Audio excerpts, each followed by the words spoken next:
गरीब का बैंक का खाता खुलेगा तो बैंक का खाता खुलेगा। और मोदी की गारंटी रंगलाई, राष्ट्र के इतिहास में पहली बार 50 करोड़ हिंदुस्तानियों का बैंक का खाता खुला। नरेंद्र मोदी ने एक और गारंटी दी, कहा कि अगर हम राष्ट्र का उत्थान करना चाहते हैं तो राष्ट्र की हर एक महिला को सम्मान देना होगा। वो महिला जो अपने दिन की शुरुआत अपमान से करती है, हर गरीब महिला के घर में एक शौचालय बनाना होगा। कांग्रेस पार्टी ने कहा शौचालय बनाने से राजनीति नहीं होती, और जो 70 साल में हुआ, जो 70 साल में कांग्रेस पार्टी ना कर पाई, वो मोदी क्या कर पाएगा। मोदी ने कहा कि हर गरीब महिला के लिए शौचालय बनाया जाएगा। मोदी ने गारंटी दी और 11 करोड़ से ज्यादा गरीब महिलाओं को अपने घर में पहली बार शौचालय मिला। नितिन जी को याद है, देवेंद्र भाई को याद है, जब केंद्र में कांग्रेस की सरकार थी तब सरकार अपनी सत्ता में रहने का उत्सव बनाता था और एक एक मंत्री के पास 7,000 रुपये का भोजन का एक पूरा पैकेज जाता था। एक तरफ नितिन जी जैसा नेतृत्व जो गरीब किसान के लिए अन्नदाता सुखी भव नाम का कार्यक्रम चलाता, और दूसरी ओर कांग्रेस का नेतृत्व जो सत्ता में जनता को लूटने का उत्सव मनाता, 7,000 रुपये की डाइनिंग की थाली खाता। और आज मुझे इस बात का गौरव है कि गरीब को प्राथमिकता देते हुए 80 करोड़ नागरिकों को नरेंद्र मोदी पिछले 2.5 साल से मुफ्त का अनाज भेज रहे हैं। जब उन्होंने संकल्प लिया था तब कांग्रेस के नेताओं ने कहा था संभव नहीं है। हमने कहा था कि मोदी है तो ये भी मुमकिन है। मोदी की गारंटी रंगलाई और 2.5 साल तो मिला ही, आने वाला 5 साल भी 80 करोड़ नागरिक को मुफ्त अनाज देने वाली एक ही पार्टी है, भारतीय जनता पार्टी। नितिन जी को सुनने के लिए हम सब आतुर हैं, इसलिए मैं 2-3 बातें कहकर अपनी वाणी को विराम दूंगी। आज नितिन जी, देवेंद्र जी इस बात के भी साक्षी हैं। इस मंच पर बैठे कई ऐसे कार्यकर्ता मित्र, विधायक, सांसद ये अपने आंखों से प्रत्यक्ष देख चुके हैं कि भारतीय जनता पार्टी ने 3 अहम मुद्दे अपनी मैनिफेस्टो में रखे। एक, कि पूर्ण बहुमत मिलने के बाद धारा 370 हटाई जाएगी। मुझे आज भी याद है जब हमें पूर्ण बहुमत की सरकार बनाने का मौका मिला तो कुछ नेता जो कांग्रेस के गठबंधन के नेता थे, उन्होंने मोदी को चेतावनी दी कि अगर धारा 370 हटाने की कोशिश की तो खून की नदियां बह जाएंगी। मोदी डरने वालों में से नहीं। आपने पूर्ण बहुमत की सरकार बनाई, जो 70 साल में ना हुआ वो मोदी ने कर दिखाया। धारा 370 हटाया गया और कश्मीर से लेकर कन्याकुमारी राष्ट्र एक संविधान के सानिध्य में जुड़ा। जो धमकाते थे और कहते थे खून की नदियां बहेंगी, उनसे आज कहना चाहती हूं कि एक कतरा भी खून का नहीं बहा, क्योंकि मोदी है तो धारा 370 हटाना मुमकिन है। आज कार्यकर्ता के नाते मैं इस बात का गौरव करती हूं कि भारतीय जनता पार्टी ने अपनी मैनिफेस्टो में ये जनता को आश्वस्त किया था कि आप पूर्ण बहुमत की सरकार बनाइए। हम महिलाओं के लिए देश के संसद में 33% आरक्षण का बिल पारित करेंगे। नया संसद का भवन बना और जैसे लक्ष्मी का पूजन होता है वैसे संवैधानिक तौर पे लक्ष्मी स्वरूपा हर महिला का पूजन हुआ और 33% आरक्षण का बिल पारित हुआ। मुझे आज भी याद है, मैं और देवेंद्र जी विधानसभा के कई चुनावों में, नागपुर में, ग्रामीण अंचलों में जब प्रचार के लिए जाते, बावनकुले साहब आपके इलाके में भी जब आते तो सामने से कांग्रेस पार्टी के नेता हम पर कटाक्ष करते।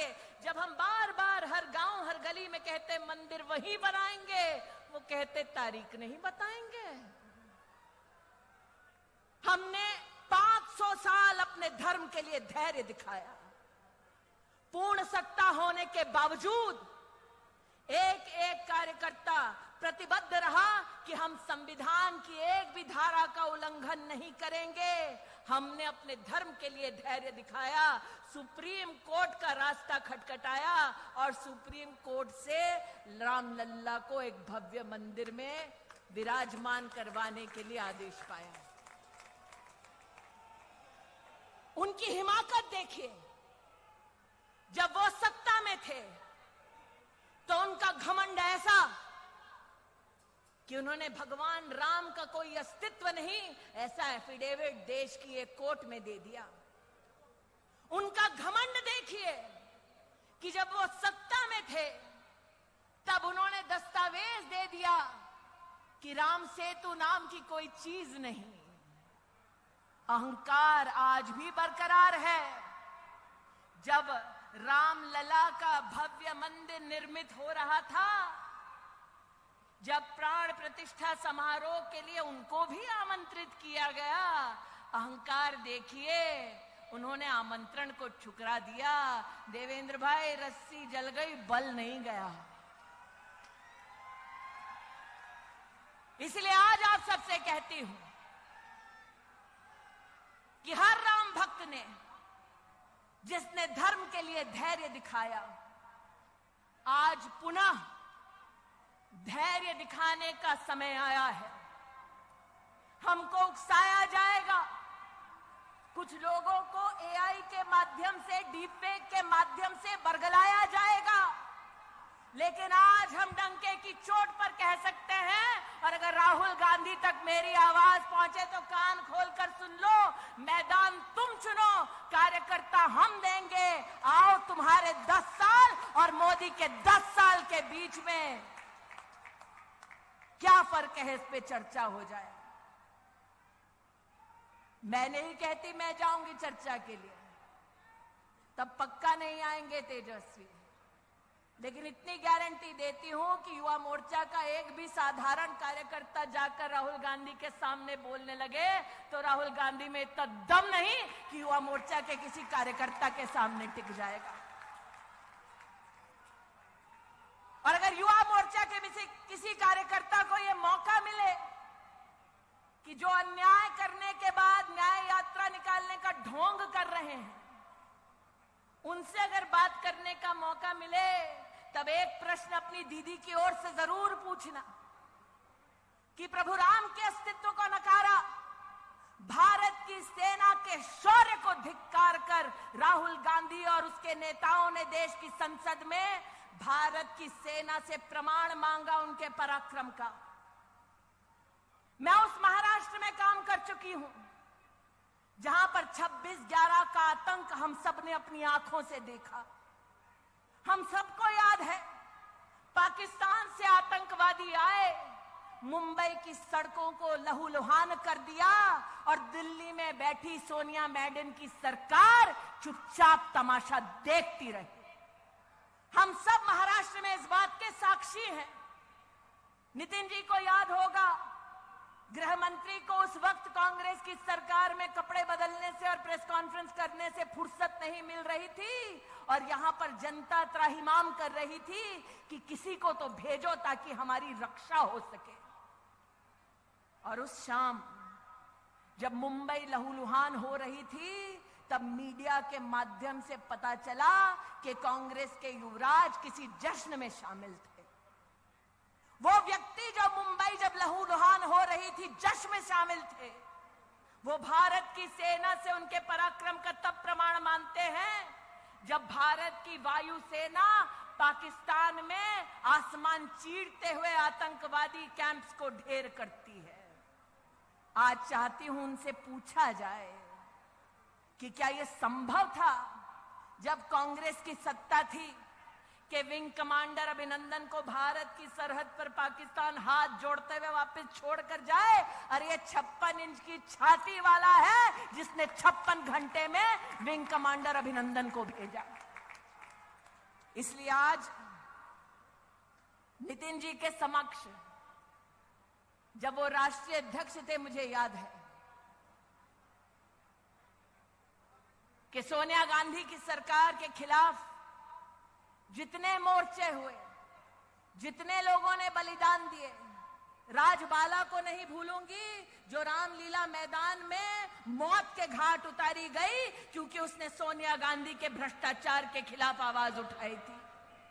मुझे याद है तब एक भाषण में नितिन जी ने अटल जी को याद करके कहा था, आहुति बाकी, यज्ञ अधूरा, अपनों के विघ्नों ने घेरा, अंतिम जय का वज्र बनाने, नव दधीची हड्डियां गलाएं, आओ फिर से दिया जलाएं। उस प्रेरणा के साथ 2014 में हमने जब नरेंद्र मोदी को प्रधानमंत्री पद के उम्मीदवार के रूप में प्रस्तुत किया तो कांग्रेस ने उपहास उड़ाते हुए कहा, चाय वाला कभी भी देश का प्रधानमंत्री नहीं बन सकता। वो चाय वाला बना प्रधानमंत्री। और आज मुझे इस बात का दुख है कि 10 साल प्रधान सेवक के नाते इस परिवार के लिए जो वो भारत कहते हैं, उस परिवार के लिए जूझते जूझते, परिश्रम करते करते आज राजनीति के उस पड़ाव पर पहुंचे हैं जहां इंडिया अलायंस के एक चारा चोर ने ये कहा कि मोदी का कोई परिवार नहीं। आज बड़ी विनम्रता से उस चारा चोर तक अगर नागपुर से आवाज जाए, महाराष्ट्र की, तो कहना चाहती हूं, हम हैं मोदी का परिवार, ये नौजवान है मोदी का परिवार। बोलो उससे, कौन है मोदी का परिवार? कौन है मोदी का परिवार? कौन है मोदी का परिवार? अरे जिसका परिवार 140 करोड़ का है, उसका बाल भी बांका नहीं हो पाएगा। उस व्यक्ति ने संकल्प लिया है कि ये कर्तव्य काल है, 2047 तक भारत को पूर्ण रूप से विकसित बनाना है, इसलिए हर युवा को बाहर आना है। आज मोदी का संदेश देती हूं तुम्हें, जो अटल जी की पंक्तियों में दोहराए, हार नहीं मानूंगा, रार नहीं ठानूंगा, काल के कपाल पर लिखता हूं, मिटाता हूं, गीत नया गाता हूं, विकास के एक नए स्वर, एक नए गीत, एक नए गुंजन के साथ युवा शक्ति आगे बढ़े। आज युवा सम्मेलन को, महाराष्ट्र की पूरी टीम को अभिनंदन देते हुए अपनी वाणी को विराम देती हूं। जय हिंद, जय भारत। बोलो भारत माता की।